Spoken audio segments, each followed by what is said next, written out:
Hola, ¿qué tal? Bienvenidos, bienvenidas. Inicia Reporte 360 desde la sede de nuestra casa editorial aquí en Caracas, Venezuela. Lo hacemos con nuestros principales titulares de esta jornada. Acompáñenos. Ejército sirio retoma la ciudad de Homs. Inician las evacuaciones de los pobladores y de 300 terroristas tras acuerdo con el gobierno de Bashar al-Assad. Mientras, canciller ruso Sergei Lavrov denuncia a Turquía por entorpecer lucha antiterrorista.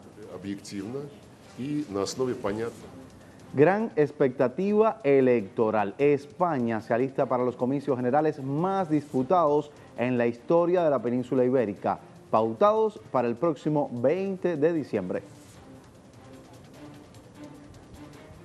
Bloquean el ingreso a refugiados en Grecia. Policías desalojan a cientos de migrantes varados en la frontera con Macedonia. Ya ampliamos las noticias. Grupos armados sirios abandonan la provincia de Homs tras acuerdo de cese del fuego con el gobierno del presidente Bashar al-Assad. Esta evacuación terminó con el último reducto de milicianos que quedaba en la ciudad siria de Homs. Unos 300 uniformados, en su mayoría del Frente al-Nusra, y sus familias salieron de la localidad y serán trasladados hacia el norte de la provincia de Hama. De esta manera, las fuerzas gubernamentales han recuperado el control total de esa localidad donde se inició el movimiento opositor contra el Ejecutivo sirio. Precisamente Siria y Rusia mantienen su lucha juntos contra los grupos terroristas y contra el boicot de la coalición liderada por los Estados Unidos. Los ataques del ejército sirio y Rusia contra el Estado Islámico se intensificaron con bombardeos diversificados sin precedentes. Esto ocurre tras confirmarse el ataque sufrido por el avión ruso Su-24 abatido por un F-16 de la aviación turca, aunando a los cazas de la coalición internacional encabezada por Estados Unidos de forma ilegal, que destruyeron cuarteles del ejército de Siria. Recordemos que la última y más compleja misión antiterrorista duró 4 días y fue culminada este martes. Rusia ha atacado posiciones del Estado Islámico con... En esa sintonía, el canciller ruso Sergei Lavrov aseguró que Turquía derribó el avión de combate ruso para frustrar su lucha contra el terrorismo en Siria. Durante una entrevista a medios italianos, Lavrov criticó la actuación del gobierno turco al enviar sus tropas en territorio iraquí, afirmando que estas tropas entraron con unidades de tanques y otros vehículos blindados no a las zonas kurdas, sino a las áreas donde nunca antes se había llevado a cabo ningún tipo de entrenamientos. El jefe de la diplomacia rusa calificó de incongruente las acciones de Turquía al señalar que las mismas autoridades turcas que destacaban la plena legitimidad de lo que hicieron al derribar el avión ruso dicen respetar la integridad territorial de Irak. Finalmente, Lavrov ratificó el compromiso de Moscú en su lucha contra el terrorismo y recordó que el presidente de Rusia, Vladimir Putin, ya ha dicho que no hay necesidad alguna de usar armas nucleares contra los terroristas porque es posible acabar con ellos a través de medios convencionales.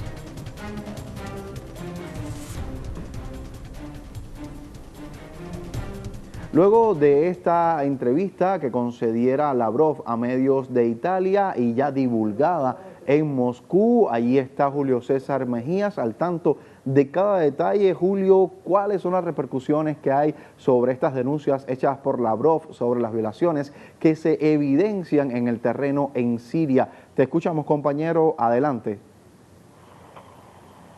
Sí, gracias, Giovanni. Saludos a nuestra teleaudiencia que nos sigue a través de Reporte 360.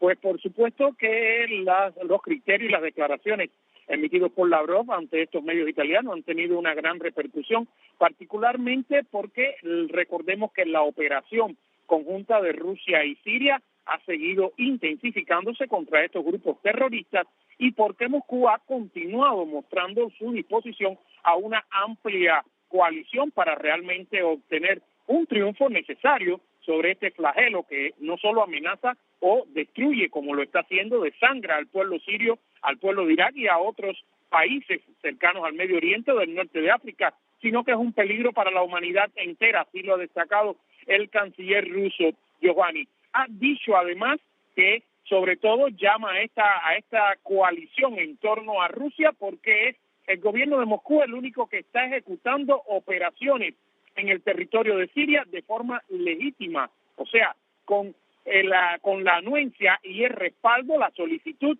del gobierno legítimo del presidente Bashar al-Assad y del pueblo de Siria, mientras que ha criticado que las operaciones que ha seguido adelante la coalición internacional liderada por Estados Unidos ha actuado de una forma deliberada y que no cuenta con el respaldo o al menos la aprobación ni de la Organización de Naciones Unidas ni ha contado con la autorización del gobierno de Siria. Ha destacado Lavrov, además de la crítica directa y el señalamiento audaz contra la actitud doble rasero y sobre todo traicionera del gobierno de Turquía, que en estos momentos lo más importante, Giovanni, es continuar con esa ofensiva, toda vez que el ejército de Siria ha podido recuperar varias importantes localidades. Ya tú hacías mención de la ciudad de Homs, pero también de amplios territorios que estaban en poder de esos grupos terroristas.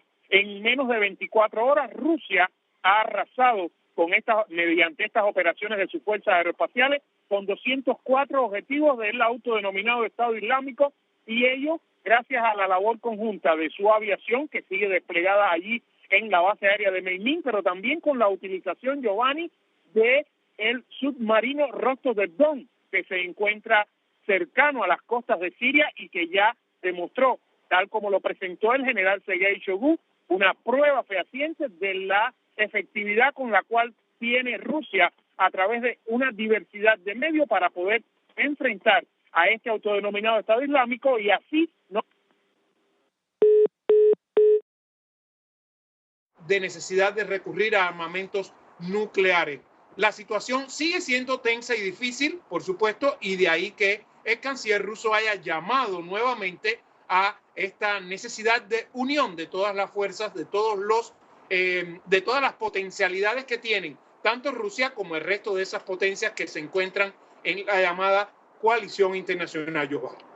Muchas gracias, Julio César Mejía. Estaba pensando que íbamos a perder la comunicación contigo en cualquier momento porque había un poco de interrupciones mientras conversaba y mientras nos daba su información detallada directamente desde Moscú. Es el momento en el que revisamos otras informaciones. Este miércoles, Cisjordania volvió a convertirse en escenario de fuertes enfrentamientos entre jóvenes palestinos y las fuerzas de seguridad israelíes. Los militares hebreos dispersaron con gas lacrimógeno a los manifestantes que lanzaban piedras y palos. Los fuertes choques se producen después del funeral de un joven palestino asesinado en medio de una incursión de las fuerzas del régimen israelí. Ataque talibán contra el aeropuerto de Kandahar en Afganistán dejó 8 muertos, incidente que se originó cuando los insurgentes talibanes ingresaron en el aeropuerto de Kandahar en el sur del país, lo que desencadenó una batalla durante toda la noche con las fuerzas del orden afganas. Pakistán y Afganistán pidieron este miércoles sumar mayores esfuerzos para combatir el terrorismo en el marco de la 5ª Conferencia Ministerial del Corazón de Asia que se desarrolla en la capital de Pakistán, en Islamabad. Tiempo de hacer una pausa. Al regreso les tendremos muchos más detalles de lo que acontece en el mundo. Mientras, la invitación para que sea parte de nosotros, búsquenos en su red social favorita. Aparecemos con el avatar @TelesurTV. Pausa y regresamos.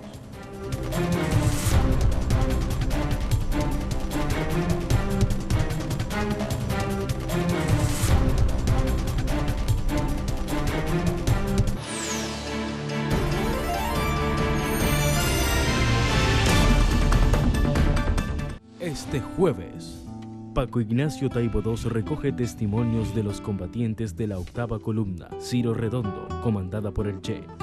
El ejemplo. Sí. El Che predicaba con el ejemplo. Nunca le pidió a nadie que hiciera lo que él no hacía. Lo que él no hacía. En momentos difíciles, él ahí, presente junto a sus hombres, en medio de un combate.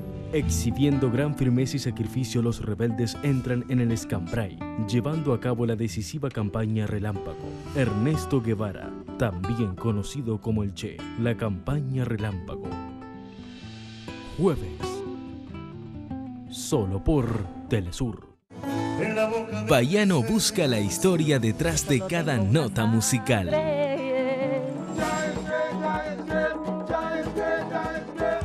La cultura que envuelve cada movimiento. El sentimiento que alberga cada canto. Él es nuestro compañero de viaje en cada MP3 Gira Latina.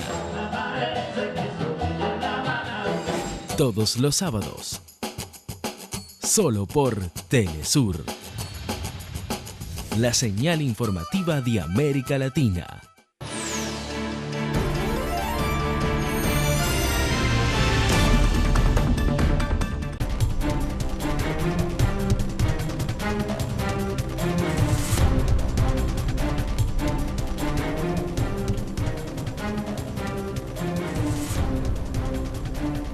Volvemos con noticias, hay informaciones que nos van llevando hasta España. Allí habrá comicios generales que están pautados para el próximo día 20 de diciembre. Toda una contienda que se muestra un escenario diverso, un escenario único desde hace muchísimos años. Siempre se han mostrado bancadas muy tradicionales como son el PP y el PSOE, pero ahora hay nuevos partidos emergentes, partidos que cuentan con la ayuda, con el apoyo de los pueblos, y estamos hablando de Ciudadanos, estamos hablando de Podemos. Son dos facciones que están creciendo y que están ganando gran apoyo, les decía. Vamos a ver qué es lo que nos puede contar sobre este particular desde la península ibérica, nuestro corresponsal permanente allí, quien tenemos ya en pantalla, Vicent Monteagut. Bienvenido desde Madrid. ¿Es así como se le dice? En la madre patria. Bienvenido, sí. Vicent. Un placer siempre que estés con nosotros. Yo estaba mencionando hace solo unos instantes que van creciendo las bancadas emergentes, Podemos, Ciudadanos. Esto crea un nuevo escenario, sobre todo para el PP y el PSOE, porque hay un escenario completamente diferente, un escenario al que no están acostumbrados, por decirlo de alguna manera. Ya hubo un debate, de eso estaremos hablando más adelante, pero quisiera que comenzáramos contigo, Vicent, hablando en lo fundamental sobre cómo está este panorama preelectoral, cómo se preparan las personas, los españoles, para acudir a las urnas, cómo se ha ido generando la información en los medios. Te escuchamos. Muy buenas tardes desde Madrid, Josuani. Saludos a toda nuestra audiencia. Pues solo faltan 11 días para estas elecciones y a medida que se acerca la fecha del 20 de diciembre, esto se vuelve más y más emocionante por lo incierto del resultado. No cabe duda de que son las elecciones más disputadas, más reñidas en la historia reciente de este país. Comenzando por las encuestas, todos coinciden en que va a ganar de nuevo el Partido Popular, seguido por el Partido Socialista, a continuación Ciudadanos en tercera posición, que está recogiendo sobre todo el voto desencantado de la derecha, y en cuarta posición Podemos, que parece estar recuperándose de una pequeña crisis que ha sufrido durante los últimos meses y ahora estaría creciendo. Pero el problema es que entre unos y otros no hay más de 3 o 4 puntos de diferencia, y en estos momentos, todavía hoy, hay hasta el 40% de los ciudadanos que todavía hoy no ha decidido el sentido de su voto. Son ciudadanos indecisos que pueden tener un papel clave en estas elecciones, y no cabe duda también de que esta recta final de la campaña va a ser muy, muy importante. Además, todos los expertos que hemos consultado coinciden en que en esta situación de gran volatilidad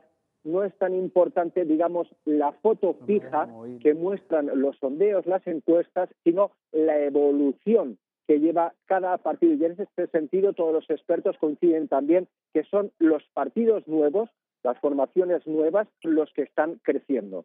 Ciudadanos lleva una progresión ascendente durante los últimos meses y Podemos, como decía, parece haberse recuperado de esta pequeña crisis, está creciendo, sobre todo después de la victoria indiscutible de su líder, Pablo Iglesias. Así coinciden todos los sondeos publicados en el debate del pasado lunes, en el que derrotó a los otros 3 candidatos y en el cual Mariano Rajoy, el presidente del gobierno y candidato a la reelección, ni